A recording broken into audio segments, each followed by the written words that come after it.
yeah, John Cleese did a brilliant post about, because he said recently that the British love him, and John Cleese called him a pronoid, which is the opposite of paranoid, where you wrongly think people are talking about you, whereas a pronoid is somebody who believes everybody really likes them, when in actual fact nobody does.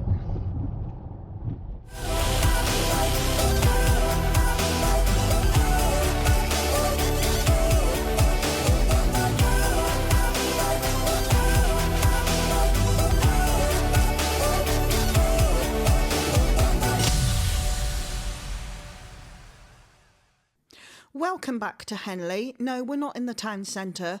This is a notice in that ginormous dog walk on the Henley site, which shows you where to go for a walk, which actually is a walk. And here we are. It's out of the site, turn right, and then you find this little path. You're looking for the iron gates, and you go down this path, past a rugby field, through another gate. So that road up there is the way that we walk down through this field, through this gate, and out. There's the river. And obviously the viewing platform for when they got Henley Regatta on.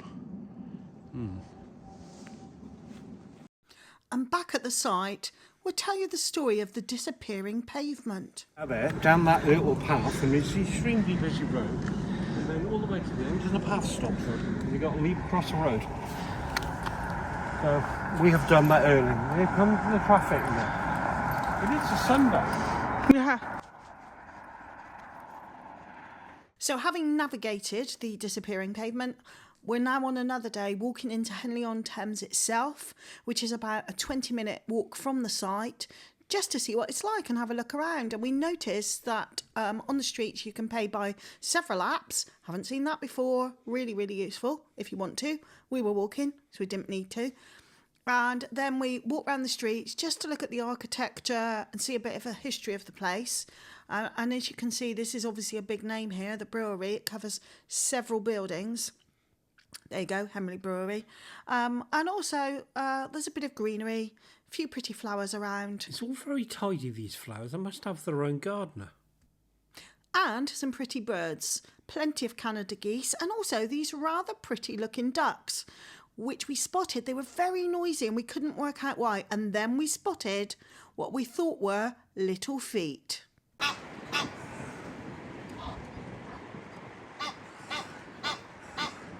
I think she was making all that racket because she's all jest. But anyway, what a grand day for a row look. And there's that bridge. So let's get across that and have a look. And here we are on the bridge with a new set of rowers going by. And one fascinating thing is there are pictures on the bridge which show its history. And you can really see how many people used to get on the bridge and how few cars compared with today, where there are definitely more cars than people. And as it's a Sunday, we're off across the bridge to this little pit stop, the Little Angel, a dog-friendly pub where we are going to try a fine Sunday roast. The food was spectacular, particularly the roast, which actually arrived, and I'm not kidding you, on a log. There it is. And once we managed to munch our way through all of that, we needed the long walk home, where we found, much to our pleasure, an extra entrance into the caravan site. Now, the next day, we take the half-hour trip to Windsor. Yeah, half-hour, right. That's without the car park. You've got to find somewhere to park the car first. Then you have to be prepared for the extortionately expensive parking rates there are. Having picked ourselves up at off the floor for the extortionate parking rates, we head into town and we look at the castle, pretty streets, and I couldn't help but spot this chappie. I wondered if Jess would spot him too. He definitely spotted her. But no, Jess is blithely looking in the other direction, as is her habit of not noticing what is in front of her nose. Now, all the souvenir shopping meant food. And not wishing to put on the calories again, we saw this shop, which happened to be a dog-friendly place. But we were absolutely gobsmacked when they said, "Do you want a menu for your dog?" And she absolutely loved our choice, but she would say that, would she? Now, to find this place was interesting. you actually head for the train station. There is actually a working train station in there, complete with all the shops, quite probably heralding back to the steam days. But either way, Bill's is highly recommended. She loved it. Now, this is the third time we're going to give Marlow a try. It is only 13 minutes down the road, according to Google, but that does not include the roadworks, to which you will see there are many. And also, we capture the fiasco, farce, actually not a bad idea, on that barrier. 1 second. I get ready for you to do, you have to go around the back. Yep. Big puddle there. Yep, that's fine.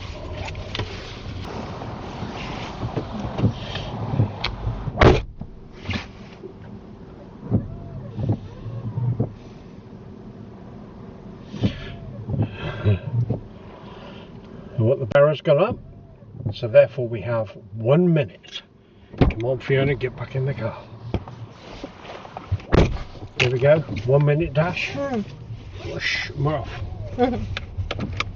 You know, 1 minute does look odd when it's written down, but actually it's long enough quite easily for you to get to the end, so long as there's nothing coming in, of course. However, we are now attempting yet again to get to Marlow, and I say yet again because every time we go there, there's nothing but problems with roadworks, and also when you get there, there's nowhere to park.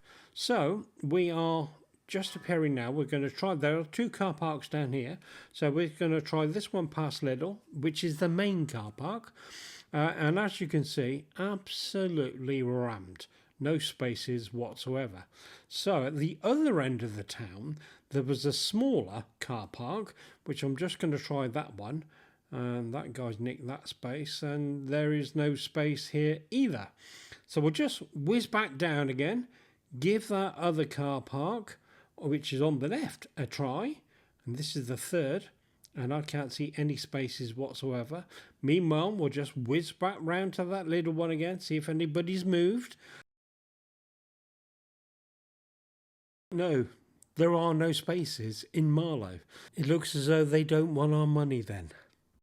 Information centre but no parking. Yeah. And so we abort it. 2 metres wide.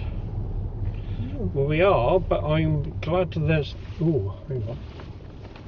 There's metal things. Yeah. Bloody hell. I'm not going to be... Okay, no, not much room there. You've got to wait. See these metal things. They're awful, aren't they? Yeah, but I don't want to get too close to them. I don't want to scrape the side of the car. But needless to say, this alternative route takes us back to Henley. John Cleese did a brilliant post about, because he said recently that the British love him, and John Cleese called him a pronoid, which is the opposite of paranoid, where you wrongly think people are talking about you, whereas a pronoid is somebody who believes everybody really likes them, when in actual fact nobody does. Well then. Well, listen, let's talk about this site. So we're here, we've been here for, well, we're off packing up tomorrow, so after a whole week, what do you think? Are we coming back? No, frankly. Henley on Thames is pretty, but there are various reasons why this site, for us, I think, the only reason we'd come back here is if we were attending an event nearby for business reasons, or we were visiting Somebody. somebody. This is not, if you want peace and tranquility, this is not the site for you. No. Oh. You are going to get woken up by the aeroplane noise from about 5 o'clock in the morning. I think that's when Heathrow opened the late night runways. So they're all stacked up waiting to go in. So you get those. I'm sure if you live locally, you stop hearing the airplanes after a while, but they are constant. All right. Well, let's say you get over the aeroplanes. What about the road noise? Yeah, there is an incredibly busy road. So if you come into this site, so you're considering this site, and you park on any other pitches to your immediate left or to your immediate right, you are going to be alongside a very busy road, and that noise is pretty constant. It is. It is. And luckily it's raining today, so the guy's doing his sawing in with a chainsaw in the field over there is not happening today. So from that point of view, it's all right. But you can't go out anywhere because it's chopping it down the road. Well, It's stopped now actually. So what I will say is good about this site is the wardens are lovely. They're completely unobtrusive. They get on with their job. Yep. They don't interfere. Yep. So that's really good. We really like that. What about the dog walk? The dog walk, Erica, yeah, honestly, I mean, they're a joke. There's one that's about 10 foot by 6 foot. So if you've got a chihuahua, it might work, but it certainly doesn't work with Jess. But in fairness, they do have a sign saying if your dog wants better walking, then go down this other road, which we did. We did. And I have to say, it was very good. Yeah, except that unlike other sites where there are ways out of the site into another area where you can walk, that's not the case here. If you want to take your dog for another walk, you have to walk down the busy road for a period of time to get to another walking opportunity, another rambling opportunity. So yeah, the road is really busy. So I guess if you're not into boating, the Henley Regatta, anything to do with water sports, it's kind of a little bit limited here, I think. But hey, we've done it. What I will say is Henley itself does have nice shopping opportunities if you like mooching and shopping, as does Windsor. So you do have all the facilities, but if you're coming for peace and quiet, or you want lots of rambles with the dogs, it's not going to be as easy as you think from this site. And so it's leaving time now. I am lucky in so much that the motorhome that was in front of us has gone, so I can just reverse in, hook up, and away we go. And wait for Fiona to do that 1 minute dash so I can get out and get on the road. Now, coming into Henley doesn't present many problems at all, but I am a big beast, so I have got to take a wide stance on that bridge, but it's straightforward. It's easy. Dual carriageway coming up, then motorway, and we're home. So with all of that information, hopefully you can make an informed decision, but we just ask you now to please like, subscribe, and hit the little bell. See you next time.